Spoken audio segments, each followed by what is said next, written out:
বিএনপির জনাব সালাউদ্দিন সাহেব তিনি বক্তব্য দিতে গিয়ে এমন বক্তব্য দিয়েছেন যেই বক্তব্য দেওয়ার পরে তার আর ঈমান থাকার কথা না। অনেকে বলবেন যে হুজুর রাজনৈতিক আলোচনা কইরেন না।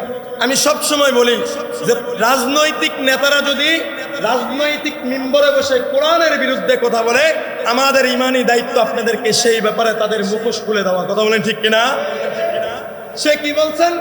সাংবাদিকরা তাকে প্রশ্ন করছেন যে জনাব সালাউদ্দিন সাহেবকে প্রশ্ন করছেন যে এই মেয়েকে যে হত্যা করছে সে তো তার দোষ স্বীকার করছে, তারপরেও তাকে কেন বিচার কাজ শুরু করা হচ্ছে না?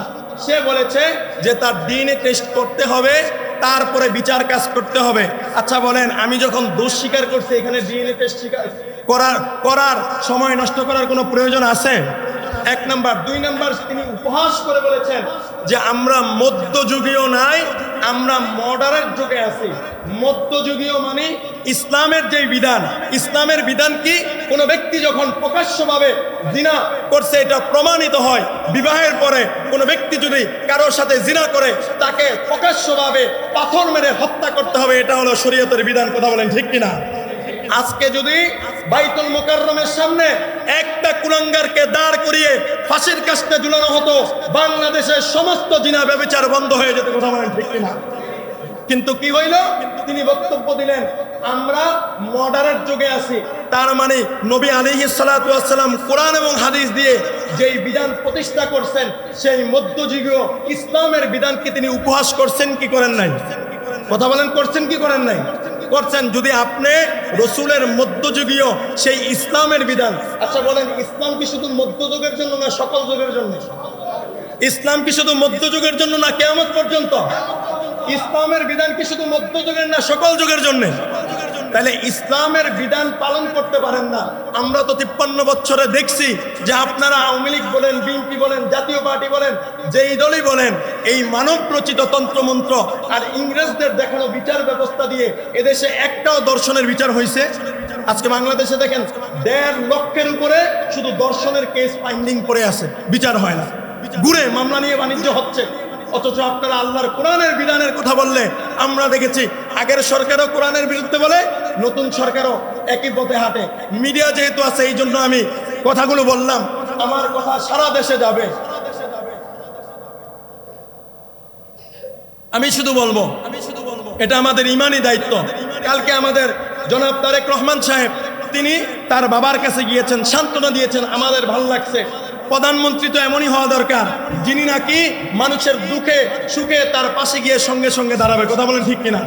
কিন্তু তার পাশাপাশি আমরা বলবো যে প্রধানমন্ত্রী জনাব তারেক রহমান সাহেবকে আমরা বলবো যে আপনার আমলাদের জবানকে সামলাবেন। যদি তাদের জবান না সামলায়, তারা 2 দিন পর পর কোরআনের বিরুদ্ধে বলবে, ইসলামের বিরুদ্ধে বলবে, ইসলামকে উপহাস করবে, তাহলে আপনি যতই দেশের জন্য কাজ করেন, আওয়ামী লীগ সরকারও দেশের জন্য উন্নয়ন করছেন, কিন্তু ইসলামের বিরুদ্ধে যাওয়ার কারণে ক্ষমতায় থাকতে পারেন না। যদি আপনারাও একই পথে হাঁটেন একই অবস্থা হবে। কারণ কোরআনকে যদি আপনি মানে সাংঘর্ষিক বানান, আপনি কথাটা কি বললেন একবার চিন্তা করছেন? তার মানে আমাকে বলেন আল্লাহর যে কোরআন, এই কোরআন সব যুগের জন্য কি প্রযোজ্য না? প্রযোজ্য কিনা? আল্লাহর কোরআনের মধ্যে যত বিধান আছে এই বিধান কি কোনো নির্দিষ্ট এক জামানার জন্য না সব জামানার জন্য? আল্লাহর বিধান কি সব জামানার বিচার আচার করতে পারে কি পারে না? যদি পারে, আপনি একজন মুসলমান হওয়ার পরে আপনার তো লজ্জা থাকা দরকার। আপনি আবার এইখানে মিডিয়ার সামনে বলেন যে লোকে আমরা মধ্যযুগীয় নাই। আপনি দেখেন আল্লাহ রসুলের পূজার ইতিহাস দেখেন, রসুলের ইতিহাস দেখেন, সাহাবায়ে কেরামের ইতিহাস দেখেন। 4 সাহাবীর যুগে, রসুলের যুগে কোন জায়গায় এই ঘটনা ঘটেছে যে 7 বছর 5 বছরে একটা কন্যাকে 2 টুকরা করে তাকে টয়লেটের মধ্যে রেখেছে? ইতিহাস আছে। তাহলে আমরা তো মধ্যযুগের চাইতে মডার্ন যুগে এসে আরো বেশি জালেম হয়েছে এবং কুলাঙ্গার হয়েছে।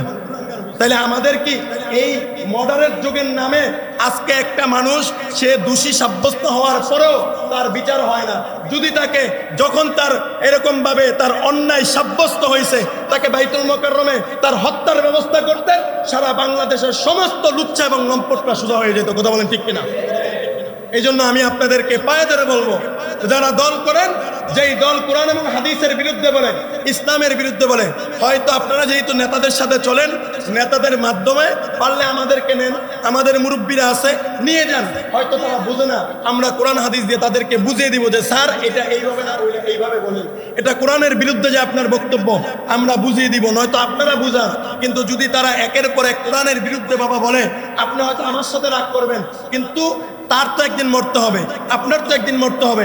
আপনি যখন কবরে যাবেন, এই যে কুফরি করছেন, এই কুফরি করার পরে আপনি যদি নামাজ রোজা পড়েন, আপনার ঈমান থাকবে? আপনার আল্লাহর কাছে কোনো মর্যাদা থাকবে? তাহলে আপনি একজন মুসলিম হিসেবে আপনার কবরে যেতে হবে। এজন্য বলছি, শরীয়তের প্রত্যেকটা বিধিবিধান আপনাকে আমাকে ফলো করা দরকার আছে না নাই? আল্লাহ তাআলা আমাদের শরীয়তের প্রত্যেকটা বিধিবিধান ফলো করে আমল করার তৌফিক দান করুক। সকলে বলি আমিন। আমি পবিত্র কালামে হাকিম থেকে আপনাদের সম্মুখে ছোট্ট একখানা আয়াতে কারিমা থেকে তিনখানা আয়াতে কারিমা তেলাওয়াত করেছি।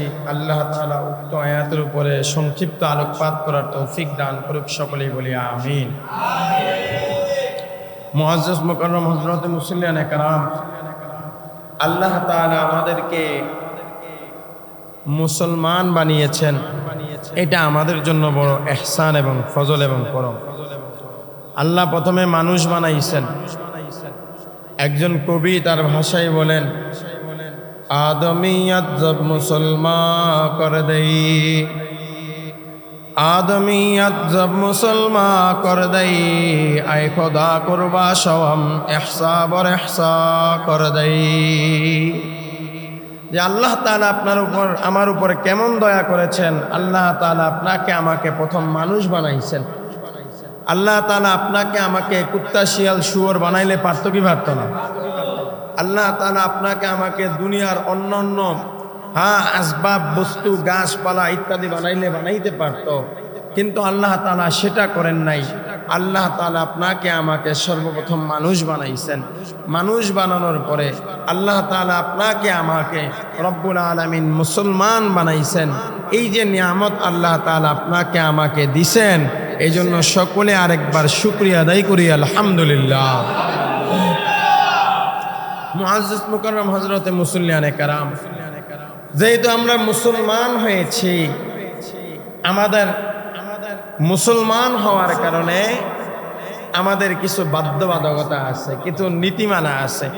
আপনি যখন মুখে বলবেন লা ইলাহা ইল্লাল্লাহ মুহাম্মাদুর রাসূলুল্লাহ, এই লাগাম যখন আপনার জবানের মধ্যে আপনি লাগাবেন, দেখবেন গরু যখন নাকি লাগাম ছাড়া চলে খুব লাফায় কি লাফায় না? খুব লাফাইতে থাকে। এইভাবে দেখবেন সে উমুকরে গুতা দেয়, তুমুকরে গুতা দেয়, কিন্তু তাকে যখন লাগাম লাগায় দেওয়া হয় তখন আর সে কি করতে পারে না, লাফালাফি করে না বা করতে পারে না। ঠিক আমাদের নফস এবং শয়তান নামীয় গরু আমাদেরকে লাফালাফি শিখায়, আমাদেরকে বিভিন্ন খারাপিয়াত শিখায়, বিভিন্ন গুনাহ শিখায়।